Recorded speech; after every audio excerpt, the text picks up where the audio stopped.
o Brexit aconteceu. E foi até quieto, talvez você nem ficou sabendo. E também, honestamente, quando você tem coronavírus e um monte de coisa acontecendo, também eu entendo que as pessoas podem não ter visto que isso aconteceu, mas o fato é que em 31 de janeiro, oficialmente, o Reino Unido deixou de ser membro da União Europeia. Pô, e agora? O que vai acontecer e por que isso é uma coisa boa? Por que a competição entre países é uma coisa boa? Vamos entender isso e vamos entender primeiro agora o que ainda vai acontecer. O Reino Unido ainda está dentro um pouco do sistema britânico, porque ele ainda está dentro dos acordos de comércio britânicos e da liberdade de movimento de europeus para dentro do Reino Unido.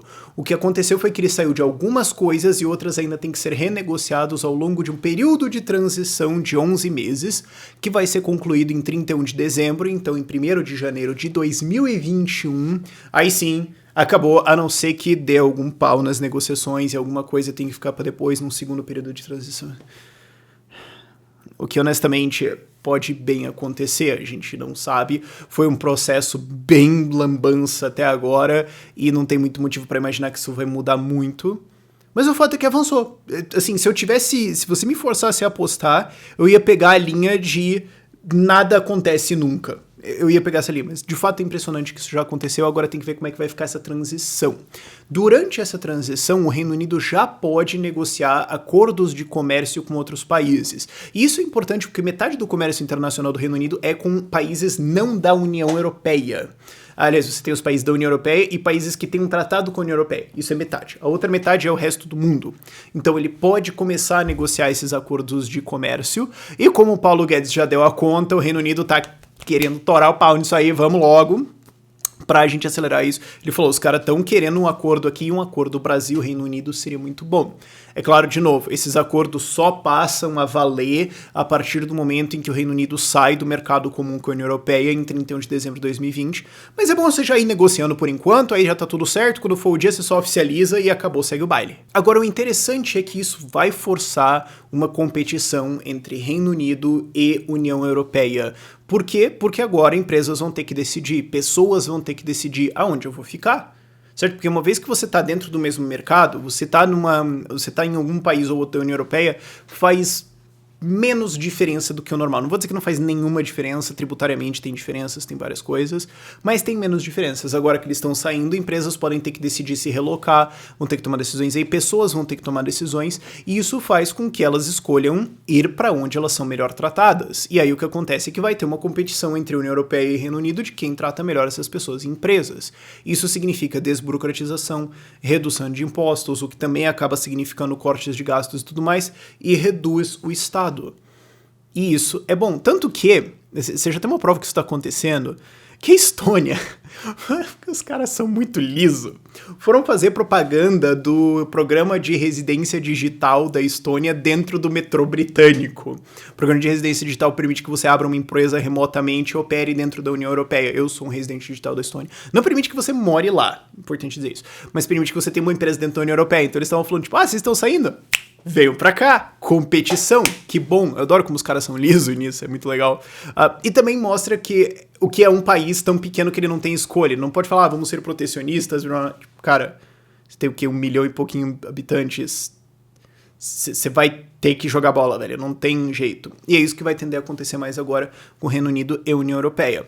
Isso quer dizer que a União Europeia vai ficar mais livre mercado? Não, inclusive eu acho que ela vai ficar menos, porque agora com a saída do Reino Unido, você tem menos pressão nessa direção de liberdade, mais pressão na direção de estatismo, protecionismo, regulação maluca e tudo mais. Mas o fato é que o Reino Unido pode fazer isso, porque o Reino Unido é a parte mais fraca nessa negociação aí. Embora ele seja uma economia bem grande, ainda assim ele é menor que a União Europeia, então a pressão é muito mais para as pessoas saírem, e empresas saírem, do que irem para lá. Então ele vai ter que oferecer condições.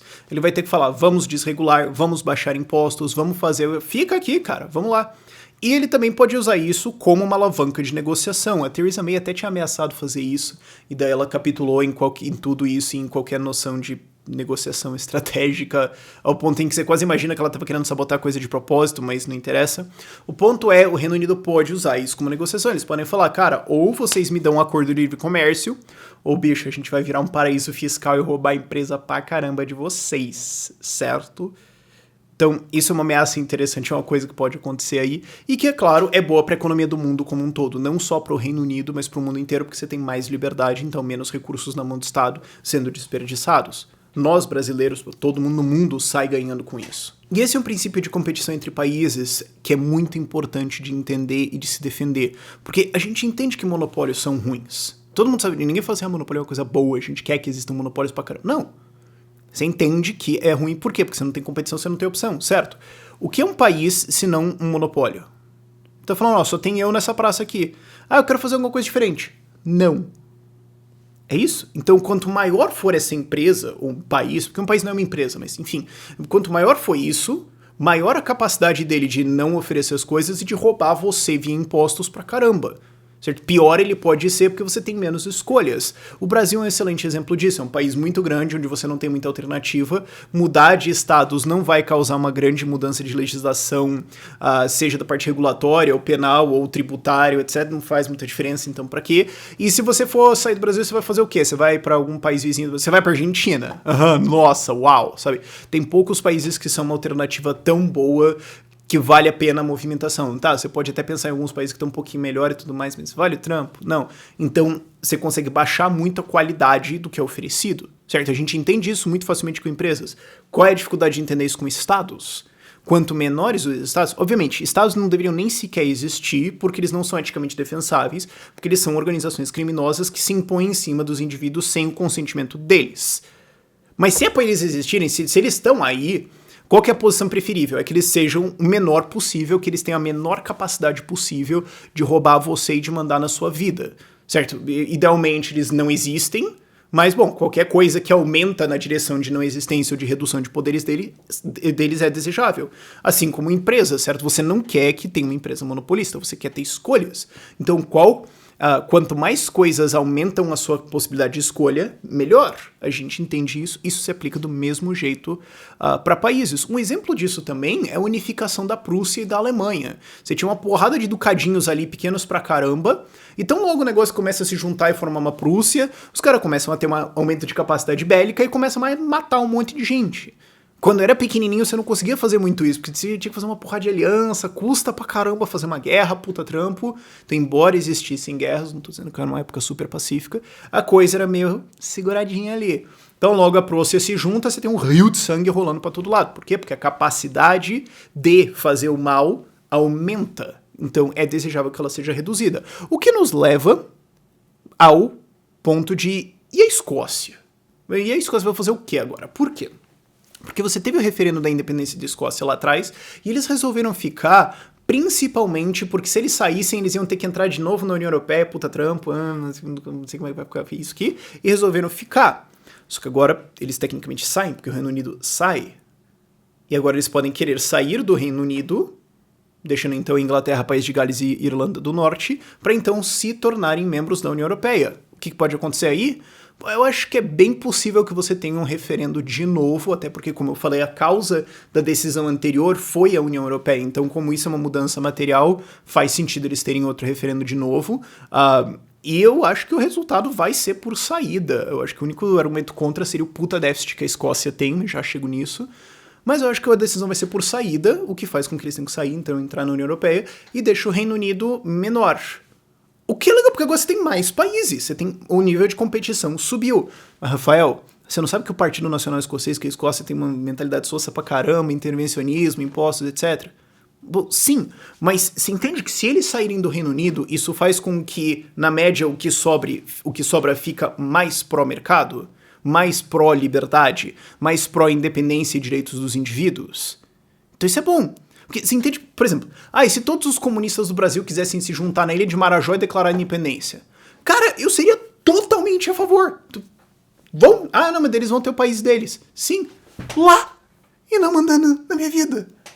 Por que isso é ruim? Qual é o problema disso? Então o que acontece? Se a Escócia sair, não que a Escócia seja comunista, não é isso que eu tô falando, mas só jogando um exemplo no extremo pra você visualizar mais fácil. Se a Escócia sair, de fato, eles são muito intervencionistas e isso faz com que o que sobra do Reino Unido fique ainda mais livre mercado e consiga fazer ainda mais reformas para competir com a União Europeia, o que faz com que empresas e pessoas vão lá e o nível de liberdade no mundo sobe.